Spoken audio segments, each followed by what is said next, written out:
Jesús, voy contigo y lo primero es, ¿qué significa que la Asamblea General de la ONU se haya reunido de emergencia como pues pocas veces ha pasado en la historia? Por favor. Mira, Roberto, primero hay que decirle a la gente que técnicamente la Asamblea General de las Naciones Unidas y el Consejo de Seguridad, de los órganos que existen todavía, que funcionan o que medio funcionan de Naciones Unidas, son los dos más importantes. La Asamblea General, porque aunque sus resoluciones únicamente tienen carácter de recomendación y parten de la buena voluntad de los miembros para cumplir con las resoluciones, legitiman en el sentido de que allí tienen parte, tienen cabida prácticamente todos los miembros de la Organización de las Naciones Unidas. Sin embargo, como te digo, sirve como más bien como un foro. Aquí quisiera retomar la idea de Ian Hort, un constructivista europeo que justamente habla o define a las organizaciones internacionales como sujetos con capacidad propia o como foros de expresión o como herramientas jurídicas para hacer que las cosas pasen. En el caso de la Asamblea General, más que ser un sujeto como tal, yo la visualizo como un foro en donde se proyecta animosidad o filias y fobias con respecto a un tema, pero donde adquieren legitimidad ciertos asuntos, es decir, se dan a conocer, se socializan. En el caso, por ejemplo, del Consejo de Seguridad, ahí es un órgano más antidemocrático porque únicamente hay 5 miembros permanentes que son los ganadores de la guerra, 3 de ellos y 2 free riders. Los 3 que ganaron la guerra, pues Reino Unido, Estados Unidos y Rusia, ¿no? Y están 2 free riders. Uno es Francia, que gracias a que Gran Bretaña gestionó ante Estados Unidos que la fortalecieran y que ocupara ese estatus especial por aquello de que Alemania se resarciera de sus cenizas y ocurriera en la Segunda Guerra Mundial, en una tercera guerra, lo que pasó entre la primera y la segunda. Entonces Francia emerge, lo fortalece en Reino Unido y Estados Unidos y lo ponen ahí. Y en el caso de China, recordemos que Estados Unidos también alentaba una guerra civil entre China, la China comunista de Mao Zedong y la China capitalista de Chiang Kai-shek, que terminó refugiado en Taipei, y era esa China, Taiwán, con la esperanza de que algún día reconquistaran la China continental, la que hasta 1972 formó parte del Consejo de Seguridad. El Consejo de Seguridad importa, aunque sea antidemocrático, porque recordemos que existe lo que se conoce como el veto o la falta de consenso para que una orden se acate.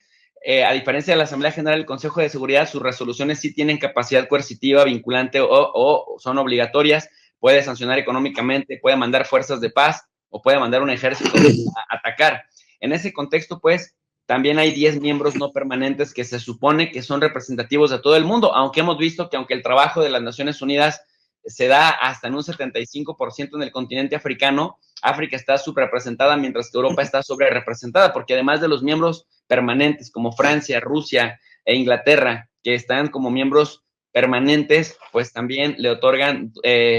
tres asientos a Europa, y esto pues hace que en un continente pequeñísimo,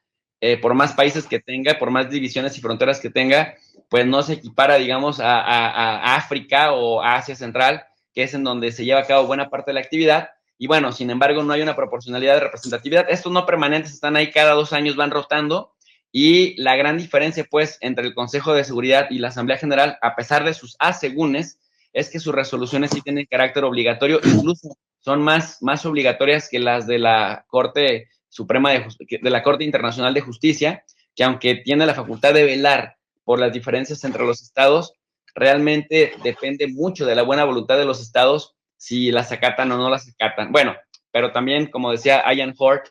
son herramientas que dan cierta legitimidad o la quitan, y ya hemos visto que en los términos weberianos, la legitimidad es la percepción del derecho de alguien o de algo a ostentar autoridad en razón de que cumplan con la normatividad existente, y en ese contexto la legitimidad rompe resistencias antes de que éstas se presenten. Por lo tanto, tener legitimidad en una acción que se emprenda puede que te cueste o puede que no te cueste el respaldo o el abandono, como en este caso lo estamos viendo en el caso de Rusia, el abandono del mundo occidental, porque el mundo occidental en este momento se está abrogando la facultad de representar al mundo, cuando vemos que ni la India ni China, que verdaderamente representan un porcentaje importante de la población mundial, se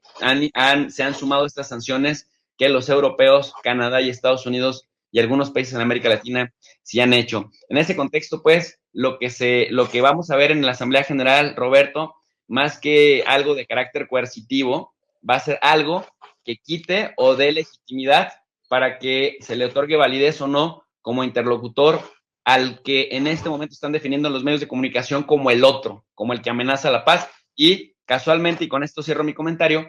aunque Estados Unidos ha estado en el 81% y las ha iniciado, el 81% de las guerras de los últimos 70 años, casualmente el que amenaza la paz es Rusia para la prensa occidental, Roberto. Bien, oye, estaba leyendo algunos de los prolegómenos de esta figura de llamar de emergencia a la Asamblea General de la ONU, que por cierto se fue un desliz ahí con lo de la Asamblea Nacional, pero dice que cuando es llamada por emergencia es que ha fallado el Consejo de Seguridad de la ONU, entonces que cuando está reunida de emergencia la Asamblea General sí puede resolver como el Consejo de Seguridad. ¿Es cierto esto? O sea, sí podría tomar una resolución de enviar fuerzas de paz, de un ataque militar,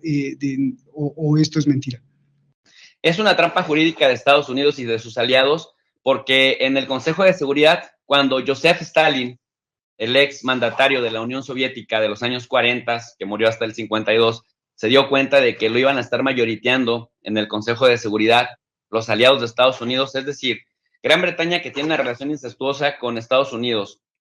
Francia, que fue liberado y fue apoyado por Gran Bretaña y por Estados Unidos, iban a votar en ese sentido. Y la China Taipei, pues que también fue levantada de sus cenizas por parte de Estados Unidos, generalmente iban a hacerle el 4-1. Entonces, parte de las negociaciones desde Yalta y desde Potsdam, en la construcción que venían haciendo de la negociación de Oakland en el 44, era justamente que le permitieran a uno de los permanentes que si no había unanimidad o no había consenso, pues con ese voto se vetara toda la resolución y no pasaba. Y es que resulta, querido Roberto, que en la sesión anterior del Consejo de Seguridad, 11 votaron a favor. Realmente siempre se necesitan 9 votos a favor de una resolución, pero sí, se requiere que ningún miembro permanente, ninguno de los 5 permanentes voten en contra. Los permanentes pueden abstenerse, pero no pueden votar en contra para que la resolución camine. Entonces, no es que haya fracasado el Consejo de Seguridad, Roberto, es que resulta que Rusia, uno de los miembros permanentes del Consejo de Seguridad, no se iba a meter una bala en la sien o en el corazón, absteniéndose o votando a favor de la resolución que impulsan los enemigos de guerra, y pues fueron 11 votos a favor de condenar la invasión, 3 se abstuvieron, la India, China, que es el otro miembro permanente que no se sumó a los 11, sino que prefirió abstenerse, y también Emiratos Árabes Unidos. Rusia, miembro permanente, votó en contra, y entonces eso hace que el asunto se vaya, pero más en el plano de la legitimidad, a la Asamblea General.